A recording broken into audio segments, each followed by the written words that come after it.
ဒီကနေ့မှာစိတ်ဝင်စားမယ့်အကောင်းတဲ့အပြောင်းရွှေ့သတင်းတွေကိုလာပြောပြသွားမှာပေါ့နော်ဒီပြောင်းရွှေ့သတင်းတွေထဲမှာဆိုလို့ရှိရင် Manchester United လီဗာပူးနဲ့ Arsenal တို့ရဲ့အပြောင်းရွှေ့သတင်းတွေပါတယ်ပေါ့နော်ဒီပထမဆုံးအနေနဲ့ဒီ Manchester United ကဒီဝဟန်တင်ရဲ့နယ်သာလန်တောင်ပိုင်းကစားသမားဖြစ်တဲ့ဆမ်မာဘဲကိုခေါ်ယူဖို့အတွက်လှုံ့ဆော်တယ်ဆိုပြီးတော့သတင်းတွေမှာတက်လာတယ်ပေါ့နော်ဒီ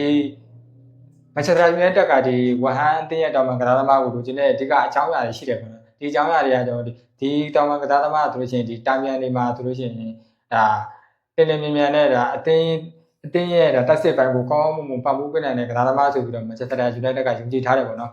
ဒါပေမဲ့လည်း Manchester United ကဒီကစားသမားကိုခေါ်ယူဖို့အတွက်ဆိုလို့ရှိရင်ဒီ Marcus Rashford အသင်းကနေထွက်ခွာမှသာလည်းဒီကစားသမားကိုခေါ်ယူဖို့အတွက်အကောင့်တွေပေါ်မယ်လို့လည်းဒါပြောထားတယ်ပေါ့နော်Marcus Rashford ကဒီမကြသေးခင်ကမ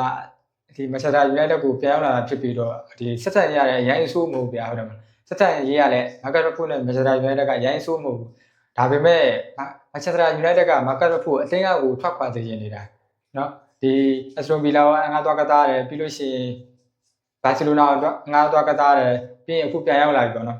်ပြန်ရောက်လာပြီမဲ့လည်း Manchester United ကဒီမလို့ချင်တော့ဘူး Marcus Rashford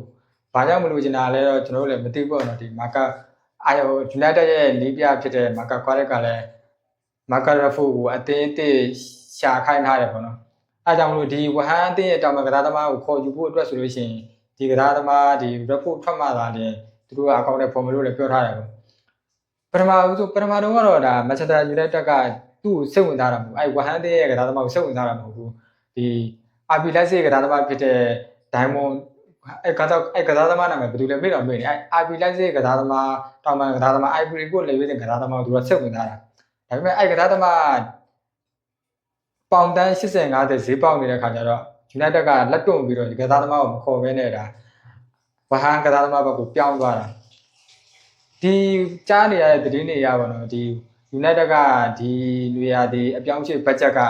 အများကြီးရထားတာတော့မဟုတ်ဘူးအဲကြောင့်ဒီရှိတဲ့ဘတ်ဂျက်နဲ့ကိုပဲဒီနေရာစုံမှာလိုအပ်တဲ့ကစားသမားတွေဖြည့်တင်းဖို့အတွက်ဆိုပြီးတော့ဒီမိုက်ကယ်ကားတွေကပြောထားတယ်ပေါ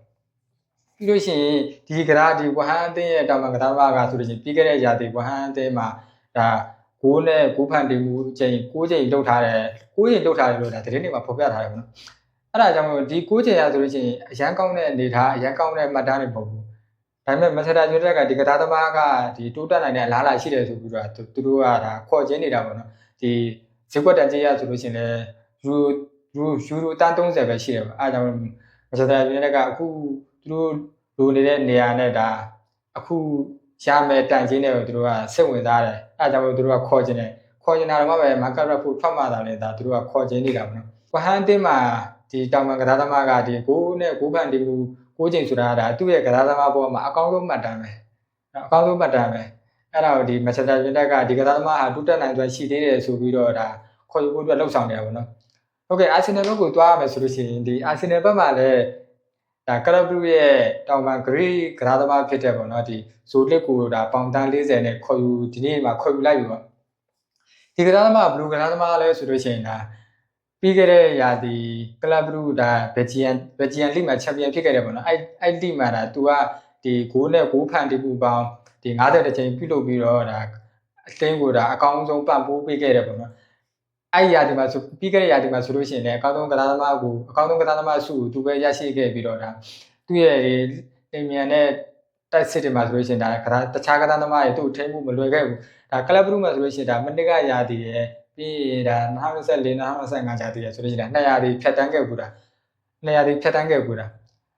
အဲ့ဒါကိုဒါဒီပြအဒီတာကဒါသူ့ရဲ့တိုက်စစ်ကိုဒါထပ်ပြီးတော့ဖြည့်တင်းဖို့အတွက်ဒီကစားသမားကိုခေါ်ယူလိုက်ပြီပေါ့နော်အရင်တုန်းကဒ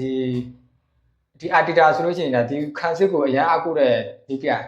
အခုကတော့ဒါပြီးခဲ့တဲ့ရာသီကလည်းဒါပရီးမီးယားလိချန်ပီယံဖြစ်ခဲ့သွားပြီဒီသူကလည်းဒီခန်းစစ်ကိုအရန်အမကိုရင်တဲ့အတွက်ကြောင့်မို့လို့ဒါဒီတောင်ပံတက်စစ်ကစားသမားကိုခေါ်ယူလိုက်တာလို့လည်းသူပြောထားရတယ်ပေါ့နော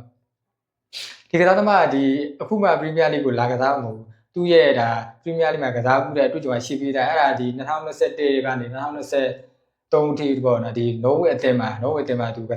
စားမှုတဲ့ပရီးမီးယားလိ7ပွဲဒါပွဲထွက်ကစားသမားဖြစ်တာကစားမှုတယ်ပေါ့နော်အဲ့ဒါဒီသူ့ရဲ့အတွေ့အကြုံပရီးမီးယားလိအတွေ့အကြုံပေါ့အခုမှတော့ဒါပထမဆုံးစလာပြီးတော့ကစားမှာတော့မဟုတ်ဘူးပရီးမီးယားလိပေါ့အဲ့ကြောင့်ဒါပရီးမီးယားလိအတွေ့အကြုံလည်းရှိပြီးသားအာတီတာလည်းကြိုက်တယ်ပြီးလို့ရှိရင်ဒါပြီးခဲ့တဲ့ရာသီ Club Brugge 200ဒီမှာဆိုလို့ရှိရင်ဒါဂိုးနဲ့ဂိုးပန်တီးမှုအချိန်ပေါင်း86ကျွန်တော်လုပ်ထားတာနည်းနည်းတော့အနေထားရမှာဘူးဒါပေမဲ့ဥရောပချန်ပီယံလိတွေပါတယ်သူတို့ကမကန်ဘူးဆိုတာဒီကလပ်ဘလူးကချန်ပီယံလိဆိုလို့ရှိရင်ဒါခြေစစ်ပွဲကနေစပြီးတော့ကန်ခြေစစ်ပွဲမှာဆိုလို့ရှိရင်လည်းဒီကစားသမားဟာဒီတနာယူ3ကီလိုမီတာနဲ့ဒါအများဆုံးပြပြထားရဆိုပြီးတော့လည်းပြောထားတယ်ပေါ့နော်အဲ့ချိန်တုန်းကအဲ့ပြင်းတော့ကဒီဘာစီလိုနာရဲ့လက်မညမယ်ရဲ့ဒါအပြေးလုံးနဲ့ဒန်းတူညီမျှရှိတယ်ဆိုပြီးတော့လည်းပြောထားတယ်ပေါ့အဲ့ကစားသမားဆိုလို့ရှိရင်ဒါမြန်ဆန်တဲ့ကစားသမားဖြစ်ပြီးတော့ဒီပြအာဒီတာစစ်ကြိုက်ကစားနိုင်တဲ့ကစားသမားဖြစ်တယ်လို့လည်းဒီအာဒီတာယုံကြည်ထားတယ်ပေါ့နော်ဒီကစားသမားဘယ်နေရာမှာအစားဝင်မလဲဆိုလို့ရှိရင်တူဒီကလပ်ဘစစ်တက်တင်ကိုပြောင်းသွားတယ်cross ရဲ့နေရာမှာသူကချက်ချင်းအစားဝင်နိုင်ဖို့အထိဒါယုံကြည်ထားရဆိုပြီးတော့အာဒီတာပြောထားတယ်ပေါ့ဒီပွဲထွက်ကစားသမားဖြစ်တဲ့ဒီသူလိုချင်တယ်ဆိုလို့ရှိရင်တော့ဒါမာတင်နယ်လီနဲ့သူပြန်ရမယ်ဆိုပြီးတော့ဒါအာဒီတာပြောထားတယ်ပေါ့နော်ဒီကစားသမားကလည်းဒါစောင့်ကြည့်ရတဲ့ကစားသမားတွေမှာပါပြီးတော့ဒါပရီးမီးယားလိတွေ့ကြုံနဲ့ရှိပြီးသားဆိုတော့ဒါအရင်တော့ခက်အာဒီတာပုံသွင်းရမယ်လို့မထင်ဘူးနော်ဟုတ်ကဲ့ပြီးလို့ရှိရင်လီဗာပူးအသင်းမှာဆိုလို့ရှိရင်လီဗာပူးအသင်းကဒီသူတို့ရဲ့ဟန်ဂူရီကစားသမားဒီကွင်းလေကစားသမားပေါ့နော်ဒီဆိုပိုစလိုင်းကိုနောက်ထပ်9နှစ်စာချုပ်တက်တန်းတူဖို့အတွက်ဒါသဘောတူညီမှုရပြီးလို့လည်းဒါသူကျင်ညာလာတယ်ပေါ့ဒီကစားသမားကိုစာချုပ်ချုပ်ဖို့အတွက်လီဗာပူးအသင်းကလူခဲ့တဲ့9လ8လတည်းကဒါကြိုးပမ်းနေတာဖြစ်ပြီးတော့ဒီကစားသမားကလည်းဒီလီဗာပူးနီးပြထွက်သွားပြီးတဲ့နောက်ပိုင်းဒါကလပ်ကိုဒါစောင့်ကြည့်တဲ့အနေထားမှာပဲရှိပြီးတော့ဒါအခုဆိုလို့ရှိရင်တော့ဒါသဘောတူညီမှုရရှိပါပြီပေါ့နော်ဒီနောက်ထပ်နီးပြအသစ်ရောက်လာနီးပြအသစ်ပေါ်လဲဒါသူယုံကြည်မှုရှိတယ်သူတိထက်လဲဘယ်လိုပြောရမလဲအသင်းကိုဒါဆွဲတင်အသင်းကိုဒါပတ်မိုးပေးခြင်းတယ်လို့လည်းသူဆိုပူစလိုင်းကပြောထားတယ်ပေါ့အဲ့တော့သူရဲ့9နှစ်စာချုပ်က2030ဒါဇွန်လမှာကုန်ဆုံးမှာဖြစ်ပြီးတော့မကြခင်ပဲဒီလက်မှတ်ရေးထိုးပြီးတော့စာချုပ်စာတမ်းနဲ့အပြည့်အစုံလုပ်ပြီးတော့ဒါဒီဘောက်ဘူးတင်ရတာကျင်ညာဖို့ရှိရပေါ့နော်